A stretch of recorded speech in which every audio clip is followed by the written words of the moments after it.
गुरु secret invasion का trailer आने के बाद मानो बवाल सा ही मच गया, क्योंकि सी हल्क जैसी कल्ट क्लासिक डिजास्टर के बाद अब शायद लग रहा है कि हाँ, डिज्नी प्लस पर भी स्पेशली मार्वल की तरफ से कोई सीरियस कंटेंट आ सकता है। क्योंकि सीक्रेट इन्वेजन के ट्रेलर में तुम्हें एक जोक तक देखने नहीं मिलेगा, और मुझको नहीं लगता कि इससे अच्छा ट्रेलर मार्वल कभी बना भी सकता है किसी सीरीज के लिए।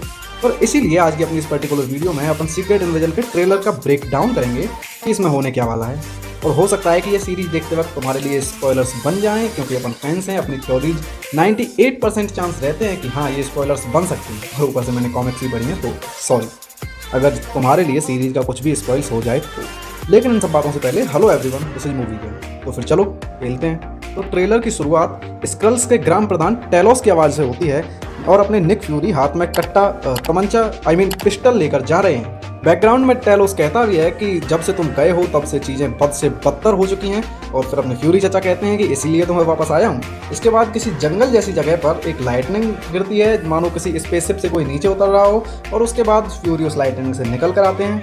टेलोस और निक फ्यूरी की बातचीत, उसके बाद मॉस्को सिटी का एक सीन जहाँ ब्लास्ट होता है मेन विलन के द्वारा, जिसका नाम होने वाला है ग्रेविक। और कॉमिक में काफ़ी ढूंढने के बाद भी मुझे ये बंदा कहीं पे नजर नहीं आया, तो हाँ, मान सकते हैं, मान क्या कह ही सकते हैं, कह क्या सकते हैं यार, पक्का ये बंदा मार्वल स्पेशल है। इसको इस सीरीज के लिए ही अलग से डिजाइन करके बनाया गया है, ये सोर्स मटेरियल में कहीं भी नहीं है। और उस ब्लास्ट के टाइम वो खुद भी वहीं खड़ा होकर रिमोट का बटन दबाता है, और हम वहाँ पे मारिया हिल को भी स्पॉट कर सकते हैं। और सबसे देखने वाली बात ये है कि ये बंदा सुपर पावर सकता है कुछ, क्योंकि ये उस ब्लास्ट का कुछ ना कुछ इफेक्ट तो आया ही होगा यार, क्योंकि वो उस ब्लास्ट के इतने नजीक खड़ा था, उसे बिल्कुल भी डर नहीं था इस ब्लास्ट का तुझ पर थोड़ा भी असर होगा, थोड़ा भी इफेक्ट होगा।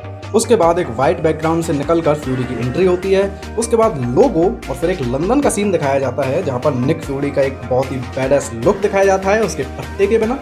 और भाई बिना पट्टे के उन स्कार्स के चलते कितने बैडएस लग रहे हैं। उसके बाद निक फ्यूरी बात करते हैं सोनी फेल्सवर्थ के कैरेक्टर से, जो इन एक्ट्रेसेस ने प्ले किया है, जो काफ़ी कल्ट क्लासिक एक्ट्रेस हैं, और आई एम सॉरी मुझे इस वक्त उनका नाम याद नहीं आ रहा है। और ये M61 की एजेंट हैं, जो फ्यूरी को थोड़ा सा धमका रही है, या फिर कह सकते हैं कि चेतावनी दे रही है कि तुमसे ये नहीं होगा, तो छोड़ दो।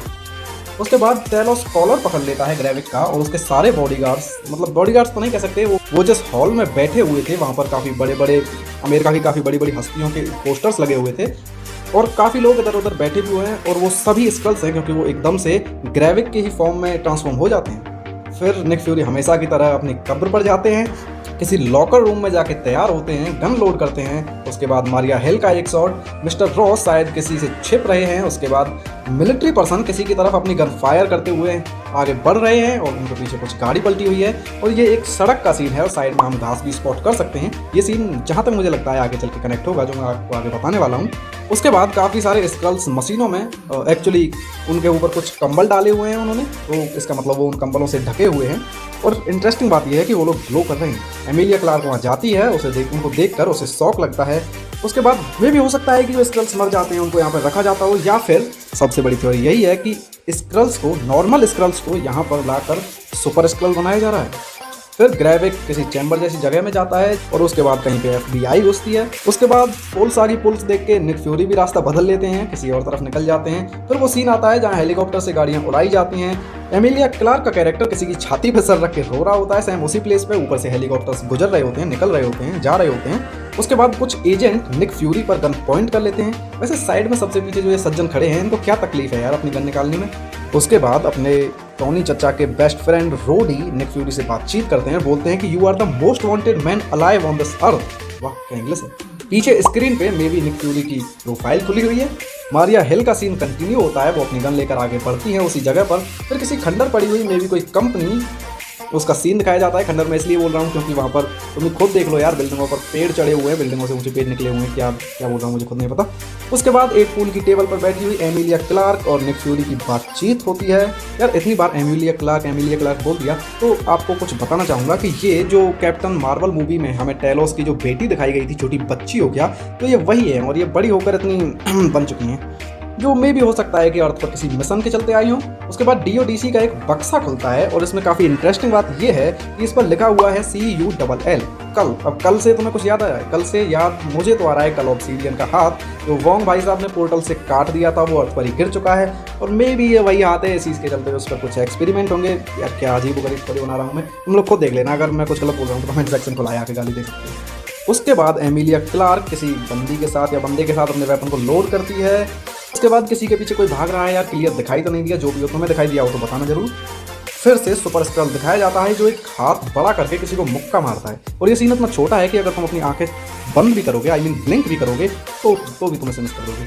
उसके बाद हेलीकॉप्टर क्रैश का सीन दिखाया जाता है, टेलोस की डेथ। उसके बाद ग्रेविक उसी चैम्बर में फाइट करता है निक फ्यूरी के साथ, जो कि काफ़ी इंटरेस्टिंग सी बात है कि वो बंदा अपने एक हाथ से उठाकर फ्यूरी चचा को ऐसे ही फेंक दे रहा है। और सबसे लास्ट में एक मिस्टर फंटेस्टिक की तरह या फिर कहें तो ग्रूट की तरह अपना हाथ बड़ा करता है और सीन यहीं पे कट हो जाता है। उसके बाद निक फ्यूरी तैयार होकर उसी लॉकर रूम से निकलते हैं और अपने कॉलर खड़े करते हैं और बोलते हैं कि एक आखिरी जंग और इसी के साथ ये शानदार सा ट्रेलर खत्म होता है।